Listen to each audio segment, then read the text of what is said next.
nakakapagod ha. Alam mo, gusto ko nang mag-diet. Effective ba yung after 6? Ay, nako. Tagal ko na na-try yan, walang epekto. Talaga? Paano kaya magpapayat? Madali lang. Pasip-sip niyo yung taba niyo. O kaya naman, hihiwain ko yan ng pagkanipis-nipis. Para kapag namatay kayo, pagkasya kayo sa taon niyo.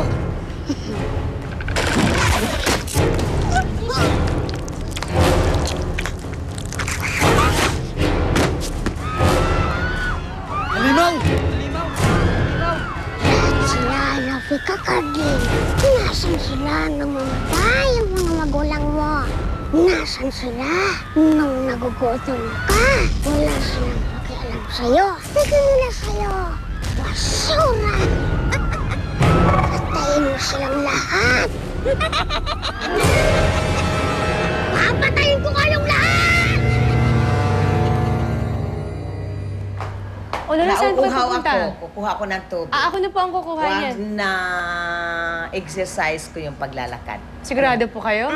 Anong kailangan mo? Wala po. O, sige. Sandali lang ako, ha?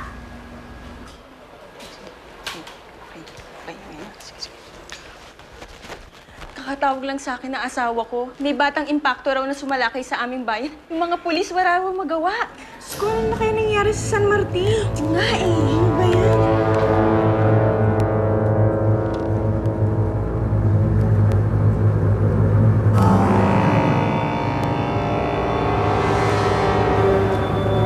Narda?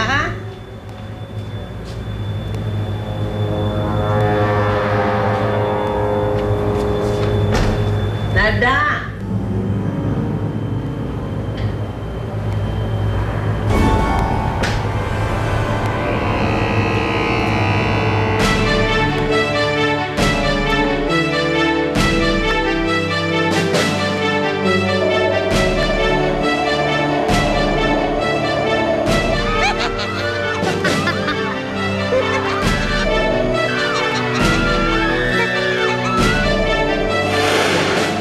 Busted?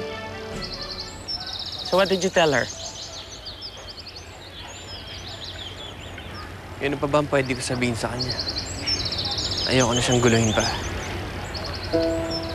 I don't get it. Bakit ba gusto niyang umiwas ka sa kanya? I mean, it's so obvious naman na meron siyang gusto sa'yo. Hello? Hindi naman ako bulag para hindi ko makita yon, di ba? Halatang-halata ko yung pagtingin niya sa'yo. Mahal ka niya, Eduardo. Hindi nakakaala ko. Pero nagkamali ako. Nagkamali tayo. O kaya, meron siyang ibang dahilan kung ba't siya lumalayo sa'yo.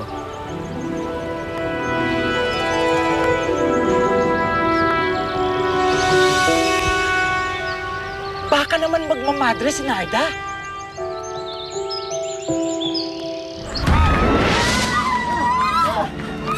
Impacta!